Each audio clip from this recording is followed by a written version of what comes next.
중국의 역사는 뭉치고 흩어지고의 연속입니다. 이런 중국의 역사에서 가장 최근의 분열기는 20세기 초반 일명 군벌의 시대입니다. 지방의 군인들이 독자적인 세력권을 가지고 해당 지역에서 왕처럼 존재했었습니다. 마치 만화 원피스에 나오는 사황이나 칠무회처럼 군림했었고, 다른 세력을 견제 또는 동맹을 맺어가며 자신의 세력을 유지해 나갔습니다. 그러면서 농민들과 상인들에게 세금도 걷고 병력도 모집했었죠. 이번 영상부터는 통수와 통수의 연속, 영원한 적도 친구도 없는 중국의 마지막 분열 시기인 군벌의 시대에 대해 정리해보겠습니다. 순원을 일본으로 내쫓고 자기 마음대로 중국 대륙에서 삽질을 하는 위안스카이. 1914년 1차 세계대전이 발발하자 상황이 변합니다. 중국 대륙 곳곳에는 서양 열강들의 조개지가 있었습니다. 칭다오가 맥주로 유명한 것도 독일의 조개지였기 때문이죠. 그리고 이 조개지를 지키기 위한 군대도 주둔해 있었습니다. 중국에서 열강들의 전투가 일어나도 이상하지 않을 상황이었죠. 위안스카이는 이 1차 세계대전에 참전해서 리스크를 감수하는 것보다 현상 유지를 목적으로 하며 아무것도 하지 않는 중립국 선언을 해버립니다. 그 소식을 조선을 병합하고 본격적으로 만주와 중국 본토를 노리고 있는 일본에게까지 전해집니다. 그러고 한 가지 시나리오를 가동합니다. 우리는 영국과 동맹, 그리고 영국과 독일은 전쟁 중. 그러면 우리 일본은 동맹국의 적인 독일을 공격해야 돼. 근데 일본에게서 가장 가까운 독일군은 칭타오에 있어. 이걸 우리가 공격해야지. 우린 영일동맹이니까. 그러면 산둥반도 우리 거? 칭나오가 탐이 났던 일본은 바로 대독 선전포고를 하고 영국 함대와 연합하여 칭다오로 공격합니다. 그리고 독일군 잔장을 소탕한다는 핑계로 산둥반도 전역을 점령해버립니다. 그리고 위안스카이에게 철도 부설권, 정치, 재정, 군사 고문을 일본어로 할 것, 일본에게 차관을 빌릴 것 등 불합리한 조항 21개를 요구합니다. 그리고 산둥반도 해역에 군함을 배치시키며 공포 분위기를 조성했습니다. 벌써 이때 일본은 수상기가 있어 비행기로 폭격도 가능했습니다. 이미 20년 전 청일전쟁에서 개박살이 나본 경험이 있는 북양군대는 일본군과 전쟁하면 상대가 안 된다는 걸 알고 있었습니다. 그리고 이 요구를 거부하면 일본의 망명 중인 순원이 일본과 본격적으로 손을 잡고 들어올까봐 크게 걱정했죠. 때문에 결국은 굴욕적인 중일조약을 체결합니다. 21개 요구 중 14개를 들어주고 대신 위안스카이의 정권을 인정하고 도와주기로 하고요. 이러는 와중에도 위안스카이는 정신을 못 차리고 1915년 12월 12일 중화제국을 만들고 스스로를 황제라 칭했습니다. 그리고 이 황제 등극 쇼를 위해 6천만 위안, 현재 가치로는 3억 달러를 넘게 사용합니다. 눈치가 없는 건가? 황제에 등극하고 용하다는 점쟁이에게 점을 본 위안스카이. 내가 황제에 올라 제국을 만들면 얼마나 지속되겠나? 82, 82? 820년? 82년? 8년 2개월? 어느 걸 말하는 거? 점쟁이는 노코멘트 했다고 합니다. 국민들의 여론은 급속도로 안 좋아졌습니다. 일본에게 나라를 팔아먹으며 자신의 권력을 유지하려 하고 청황실을 무너뜨린 지 얼마 되지도 않았는데 자신이 새로 황제에 오르고 먹고 살기 힘든데 돈은 펑펑 쓰고 점까지 보고 있으니 위안스카이가 당연히 이뻐 보일 리 없었죠. 민중들은 분노하고 베이징과 멀리 떨어진 중국 서부와 남부에서 반 위안스카이 군벌들이 들고 일어납니다. 호국군을 조직해서 북쪽으로 진군을 시작합니다.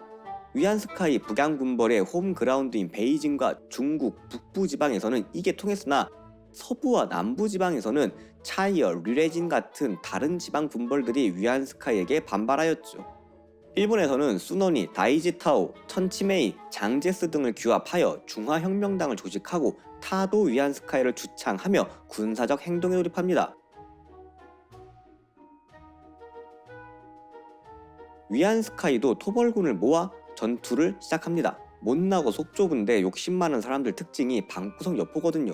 집 밖에서는 개무시 당해도 집 안에서 무시당하는 건 못 참아요. 거꾸로 되어봐야 되는 건데, 처음에는 청나라 말기부터 중국 최대 최강의 군대인 북양군벌의 토벌군이 압도하였습니다. 그러나 가뜩이나 가난했던 청나라 빈 곳간을 물려받은 위안스카이인데 황제 되려고 돈 펑펑 쓰고 일본에게 이권 뺏기고 전쟁까지 하니 북양군벌 내부에서도 분열이 일어납니다. 그리고 혁명 호국군은 세력이 더 커졌죠. 위안스카이는 일본을 믿었습니다. 자신의 정권을 지지해주기로 했으니까요. 그러나 일본은 전투력 측정기를 통해 상황을 분석하고 위안스카이를 바로 손절칩니다. 일본도 뭐 통수 치는 거야 유명하죠. 결국 3월 23일 자금성에서 대관식을 치르고 황제에 오른 지 100일 만에 황제와 중화 제국을 취소합니다. 새로운 연호가 시작된 1916년 1월 1일로 따지면 정확히 82일 만이었죠. 와, 이 전쟁이 용한데? 그리고 6월 6일 요독중으로 죽습니다. 위안스카이 사후 광둥성, 광시성, 스촨성, 후난성은 독자적으로 군벌화가 되며 호국군은 분열되고 산둥성을 점령한 혁명군도 산둥 호국군이라 칭하며 순원을 손절합니다. 북양군벌도 안위성의 단치루이, 징레의 펑거장, 만주 깡패 출신의 장쩌린으로 나누어지며 더 큰 혼란이 시작됩니다. 위안스카이 사후 안위성의 단치루이, 징레의 펑거장, 만주의 장쩌린으로 나누어진 북쪽은 서로를 견제하며 잠시 소강 상태에 들어갔습니다. 남쪽은 광저우의 자리를 잡은 순원의 국민당 세력과 광시성의 루룽팅, 원난성의 탕지아오, 스촨성의 류언후이, 광둥성의 천중맹 등 여러 군소 세력이 난립해 있었습니다.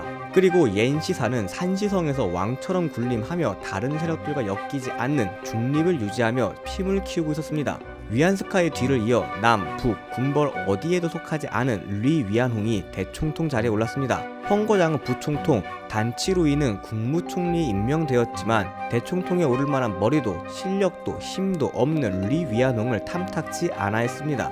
그러던 와중 막강한 군사력을 가지고 실권도 차지하고 있던 단치루이는 독일의 선전포고와 1차 세계대전에 참전을 선언하려 했습니다.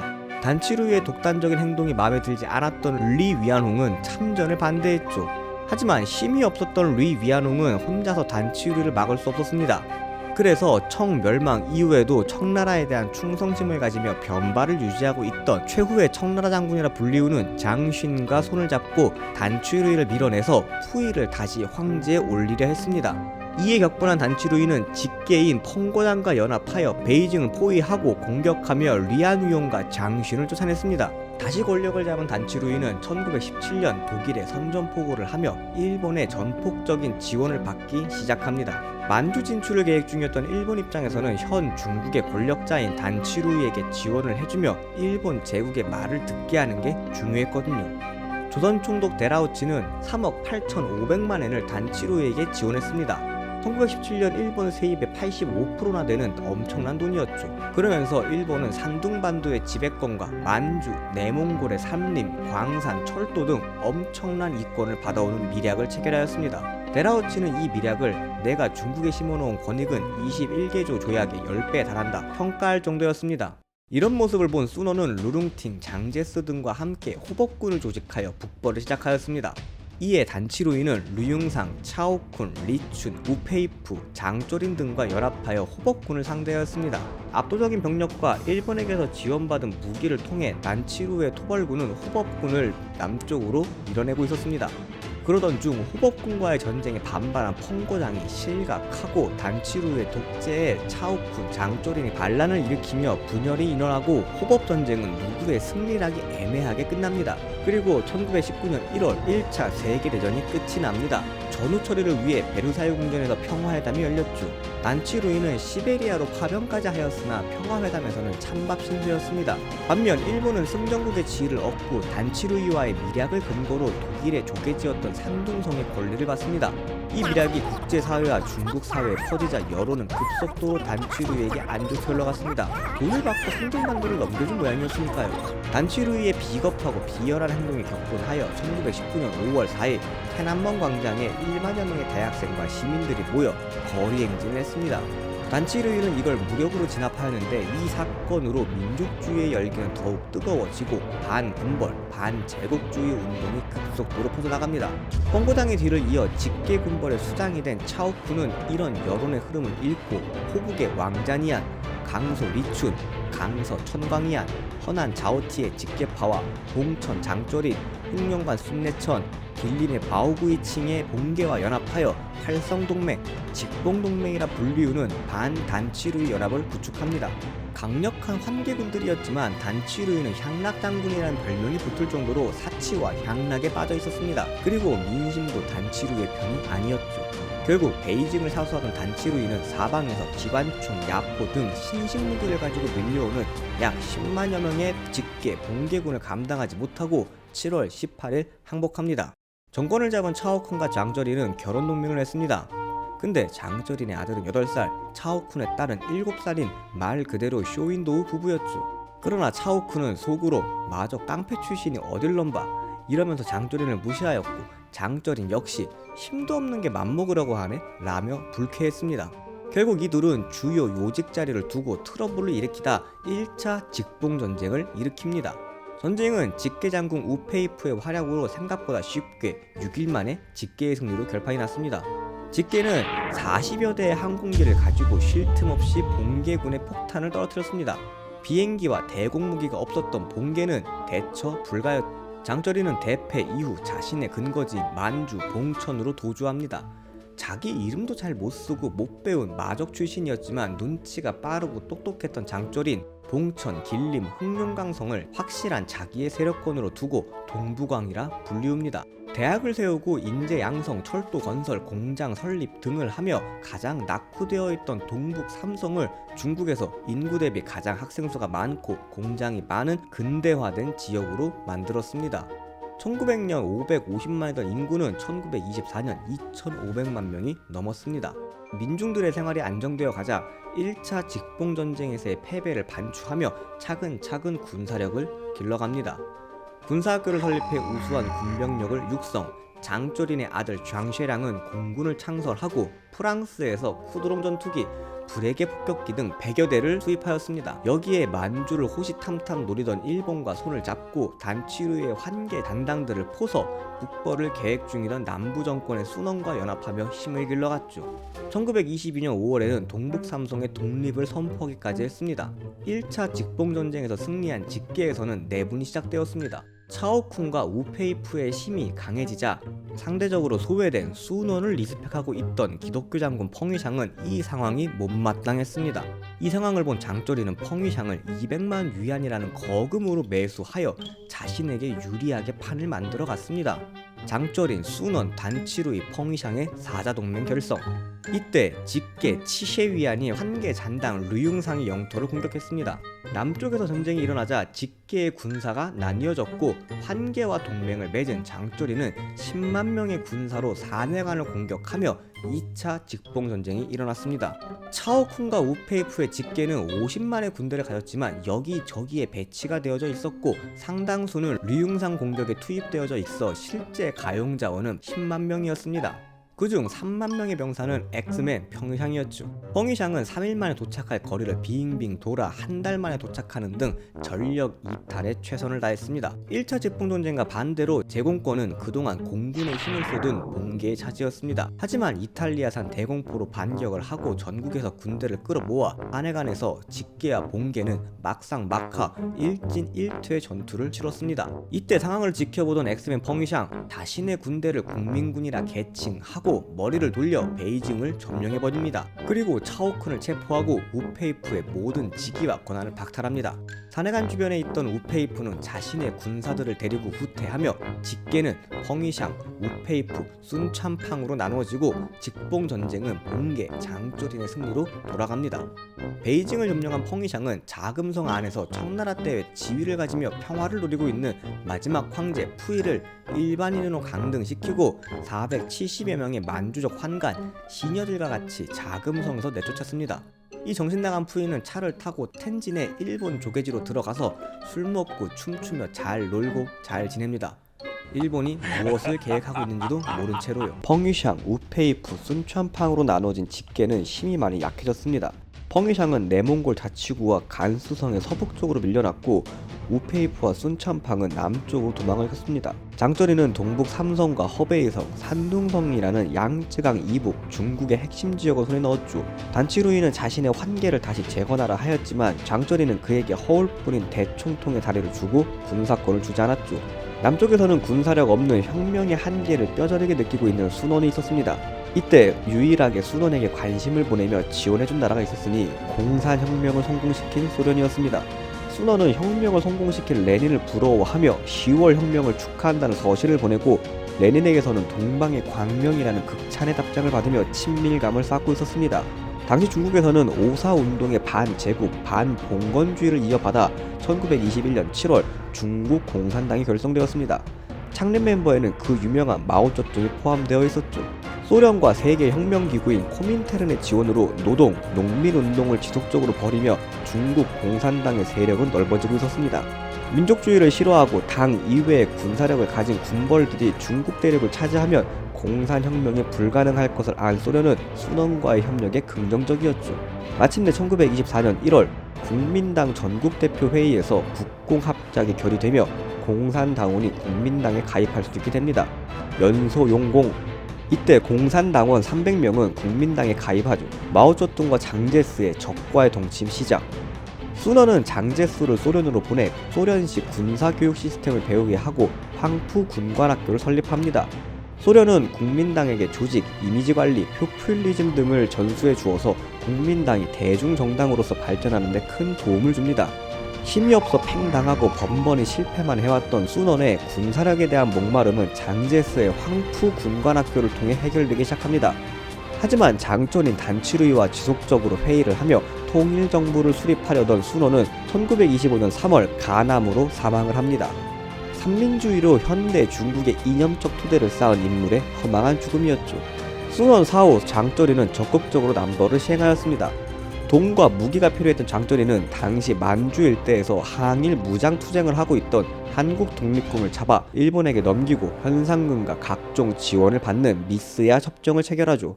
이 때문에 만주에서의 독립운동이 약화되고 독립운동가들은 중국 남쪽과 연해주 일대로 거점을 옮기고 맙니다.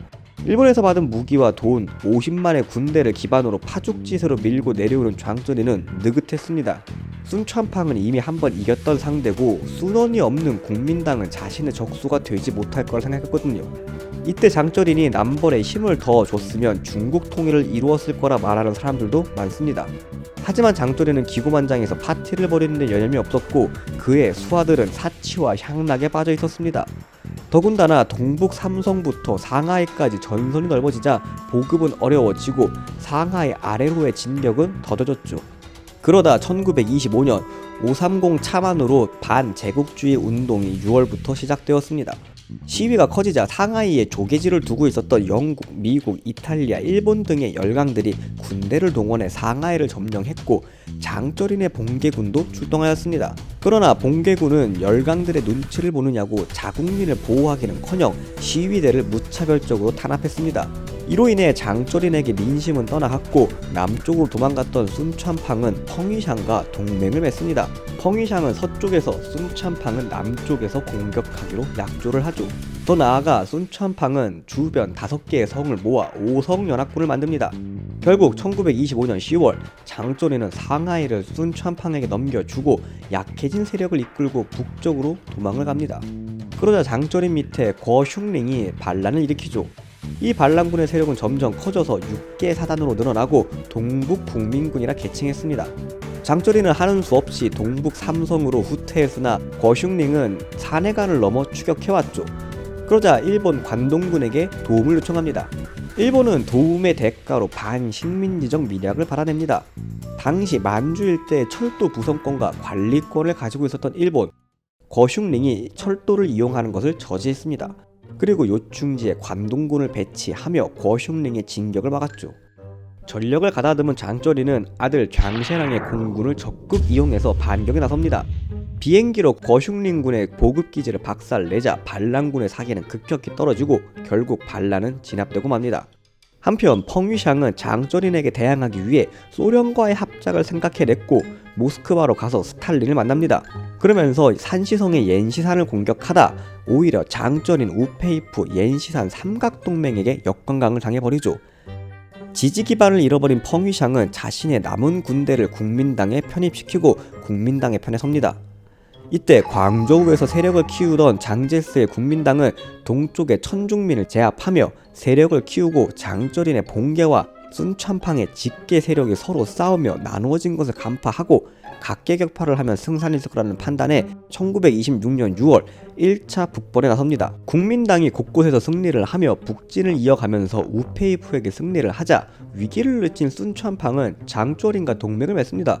1차 북벌이 성공적으로 진행되자 장제스를 필두로 한 국민당 우파는 자신들의 뒤에서 세력을 키워 나가는 공산당이 눈에 밟히기 시작합니다. 그러다 중사남 사건과 4.12 상하이 쿠데타를 기점으로 공산당을 축출해내려고 합니다. 그러자 공산당은 장제스의 반대쪽인 왕징웨이와 연합을 하고 군사권을 지닌 장제스와 정치권을 가진 왕징웨이의 내분이 일어납니다. 펑이샹은 왕징웨이와 손을 잡죠. 우한파와 남경파가 싸우는 동안 정저우를 먹어버린 펑이샹, 바로 공산당을 버리고 자기 군대의 공산단원들을 내보내버립니다. 이때 버려진 공산당 중에는 덩샤오핑도 있었죠. 그리고는 바로 장제스, 옌시산과 손을 잡습니다. 그리고 100만의 군대를 거느리게 된 장제스는 1927년 6월 2차 북벌에 나서게 됩니다. 그리고 우한파 국민당과 공산당은 마일사변을 비롯한 내분으로 1927년 7월 공산당과 국민당이 갈라서는 국공결렬이 일어나고 우한파는 장제스의 남경파에 흡수되고 맙니다. 장제스의 국민당 정부는 국공결렬로 공산당을 내치고 공산당을 섬멸하기 위한 초공작전을 지속적으로 시행합니다.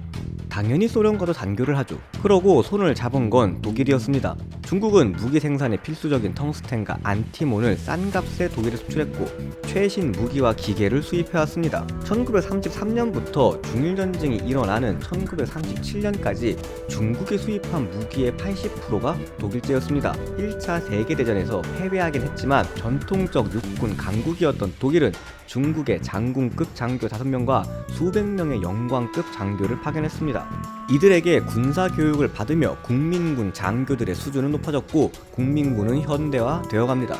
이런 우호관계 속에서 독일은 무기 수출과 장교 파견으로 어마어마한 돈을 벌게 되고 히틀러는 경제 발전을 성공, 군대를 재무장합니다. 결과적으로 장제스가 히틀러의 2차 세계대전을 일으킨 거에 본의 아니게 도움을 주는 나비 효과가 일어나죠. 내실을 다져가는 장제스는 탕성지의 반란을 리중론의 도움으로 제압하고 그의 세력을 흡수합니다. 여기에 펑이샹, 옌시산까지 합류하며 군 병력의 숫자는 1차 때 10만에 비해 10배나 늘어난 100만으로 크게 증가합니다.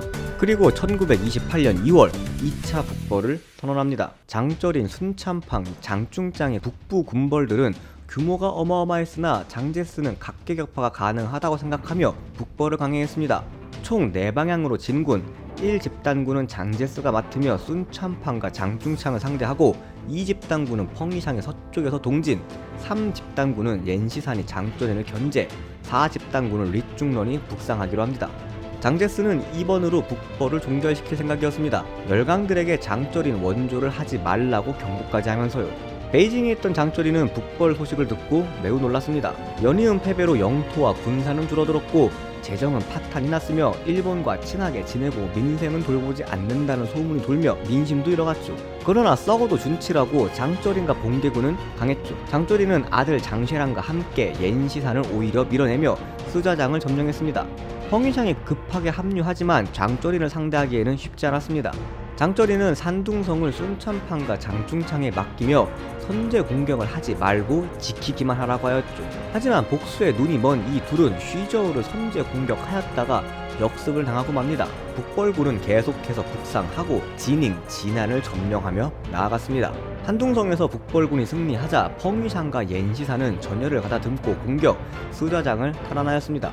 장쩌린은 장제스에게 정전을 요청했지만 장제스는 바로 거절해버리죠.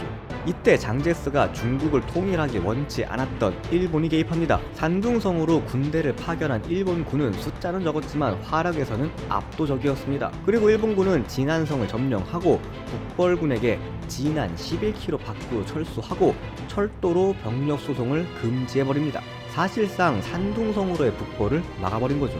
서쪽의 옌시산과 펑이샹만으로는 베이징이 장쩌린을 상대하긴 어려웠습니다. 그래서 장제스는 우회하여 베이징을 향했죠. 네 방향에서 올라오자 장쩌린은 결국 베이징을 버리고 사내간을 통해 만주로 철수를 시작합니다. 자신과 봉계 군대가 사내간을 통과하자 사내간을 봉쇄해버린 장쩌린, 동맹인 순천판과 장중창의 군대는 도주에 실패하고 장중창과 장제스 사이에 끼어서 괴멸되어 버리고 가까스로 순천판과 장중창만 가렌으로 도주합니다. 산해가를 통과한 장조린의 열차가 황고둔역에 도착하자마자 펑 하는 소리와 함께 큰 폭발이 일어났습니다. 만주를 노리고 있던 일본 관동군의 소행이었죠. 이로 인해 천하통일을 눈앞에 두었었던 장조린은 허무하게 사망하고 맙니다. 장조린의 만주 본계 군대는 아들 장쇠랑이 물려봤죠. 그는 아버지의 폭사 주범이 일제인 것을 알고 군대를 이끌고 장제스에게 투항하고 이로써 장제스는 북벌에 성공합니다. 하지만 이는 반쪽짜리 성공이었고 장제스, 펑이샹, 옌시산, 리중렁 등은 각기 자신의 군대를 보유하고 있었습니다. 오히려 외부에 적이 없어져 이들 간의 내부 결속은 더 느슨해졌습니다. 천하통일을 이루었기에 더 이상 많은 군대는 필요가 없었죠.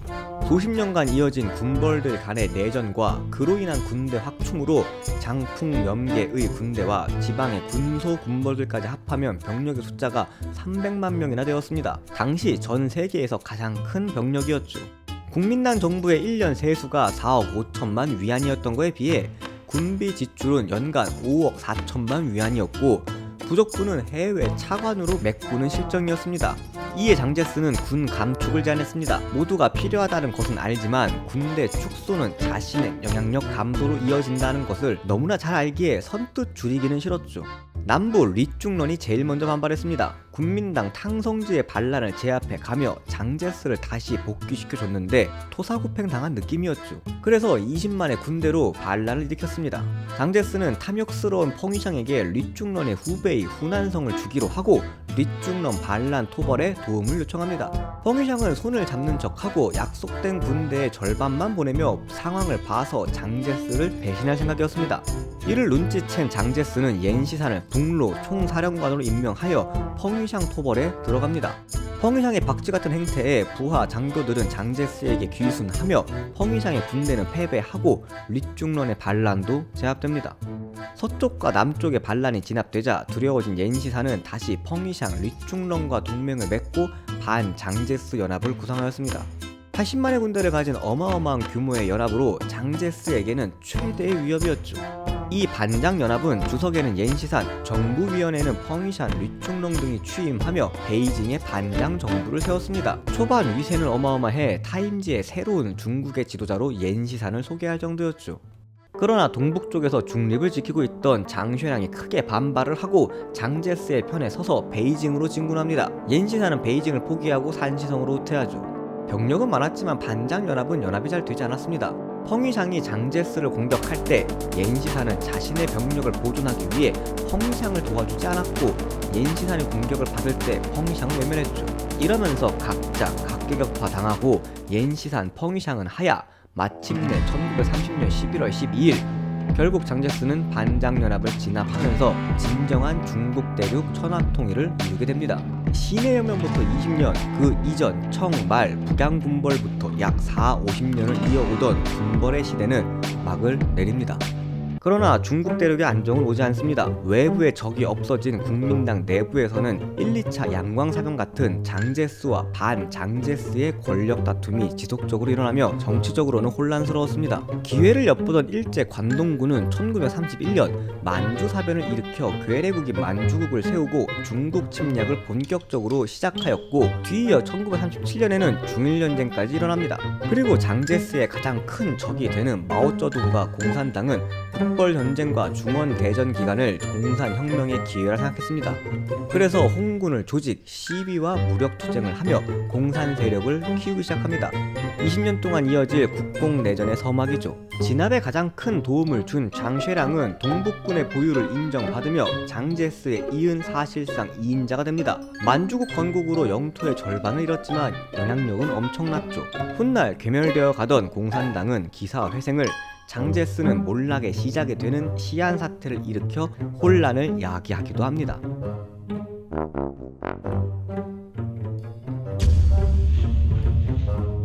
이번에도 다 아시는 얘기 봐주셔서 감사합니다. 지식과 정보를 관찰하는 지식리어캣이었습니다.